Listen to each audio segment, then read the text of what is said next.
तो बोलिए बजरंगी बली की भैया। सब दीदी बहनी सुबह राम राम बा। और आज हमारे साथ है चंद्रावती और सीमा मिश्रा और मीरा मुंबई और लालमती भाभी जी अमेठी से।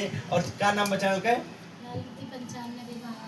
लालमती 9552। आप सब वीडियो हमारा सब कहाँ से देखा था ये आप सब कमेंट करा। तो मीरा भाभी आप कहाँ सुनी है आप? भैया एक दिन गाना सुनावा जाते ही। हाँ ये कितना देर सुने? और आपके हमारे चैनल पे सबका स्वागत है भैया लोगों। हाँ आप सब लोगों ने हमारा सपोर्ट कर दी है।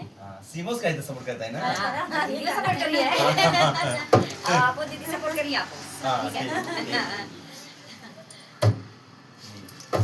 काहे लाया गावन